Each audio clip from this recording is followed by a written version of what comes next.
പൂരം കലക്കിയ പോലീസിന് കണ്ടം വഴി ഓടേണ്ടി വന്ന ദൃശ്യങ്ങളാണിത്. പോലീസ് പറയുന്നത് പോലെ എല്ലാ കുറ്റകൃത്യങ്ങളിലും അദൃശ്യകരങ്ങൾ എന്തെങ്കിലും ഒളിപ്പിച്ചു വയ്ക്കുമെന്നത് യാഥാർത്ഥ്യമാണെന്ന് മാലോകർക്കും ഇപ്പോൾ ബോധ്യപ്പെട്ടു.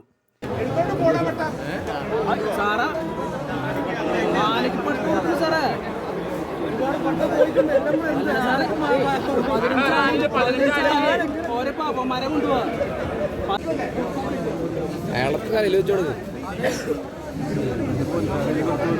അയാളത്തെ കയ്യിൽ വെച്ചു കൊടുക്ക്. പെട്രോളും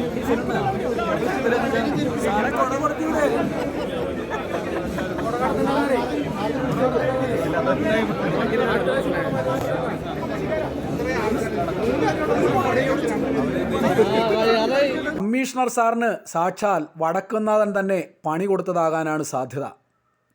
നൂറ്റാണ്ടുകൾ പഴക്കമുള്ള കേരളം ലോകത്തിന് മുന്നിൽ തുറന്നു കാട്ടപ്പെടുന്ന ഏറ്റവും വലിയ ആഘോഷം, കുടമാറ്റവും വെടിക്കെട്ടും ആനച്ചമയവും പഞ്ചാരിയും തായമ്പകയും ഇലഞ്ഞിത്തറമേളവും മഠത്തിൽ വരവുമൊക്കെയാണ് പൂരമെന്ന് എത്രയോ നാളുകളായി എല്ലാവർക്കും അറിയാം.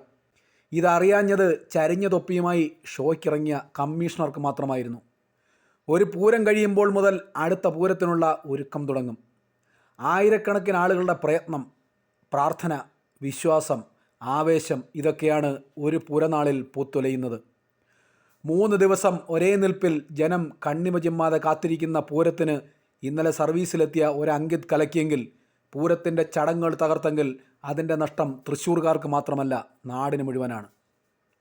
ഇത്ര ഗുരുതരമായ പ്രശ്നമായിട്ടും വളരെ കരുതലോടെ പ്രതികരിച്ച 2 ദേവസ്വങ്ങൾ, അവിടുത്തെ നാട്ടുകാർ, അവരാണ് അഭിനന്ദനമർഹിക്കുന്നത്. ഇനിയെങ്കിലും തൃശ്ശൂർ പോലെ ഇത്ര സാംസ്കാരിക ഔന്നത്യമുള്ള നാട്ടിൽ ഒരു ഉദ്യോഗസ്ഥനെ നിയമിക്കുമ്പോൾ കുറഞ്ഞപക്ഷം ഇതൊക്കെ അറിയാൻ ശ്രമിക്കുന്ന ഒരാളായിരിക്കണം. അല്ലാതെ കാക്കിയുടെ തിട്ടൂരം കാണിച്ച് ലാത്തി വീശി പൂരം തകർക്കാൻ ശ്രമിക്കുന്നവരെ ആകരുത്. എല്ലാത്തിനും തലേ ദിവസം വരെ അനുമതി നൽകിയത് ഇതേ പോലീസാണ്.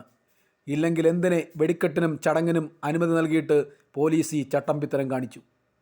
പോലീസ് നടപടിയെ ന്യായീകരിച്ച് രംഗത്ത് വന്ന വലിയ വിദ്വാൻമാരുണ്ട്, മാധ്യമപ്രവർത്തകരുൾപ്പെടെ. തെരഞ്ഞെടുപ്പായതുകൊണ്ട് മാത്രം അപകടമാണെന്ന് തിരിച്ചറിഞ്ഞ് കമ്മീഷണറെ മാറ്റാൻ തീരുമാനിച്ചതോടെ ഇവരൊക്കെ മാളത്തിലൊളിച്ചെന്ന് തോന്നുന്നു. എന്തായാലും വരും വർഷവും നീളത്തിൽ നാക്കുമായി പൂരനാട്ടിലേക്ക് വരും ന്യായീകരണ തൊഴിലാളികൾ പൂരം വിൽപ്പനച്ചരക്കാക്കാൻ. അപ്പോഴും ഈ നാടവരെ സന്തോഷത്തോടെ സ്വീകരിക്കും. കാരണം അവർക്ക് വലുത് പൂരമാണ്. പൂരമില്ലെങ്കിൽ പിന്നെ എന്ത് തൃശ്ശൂർ?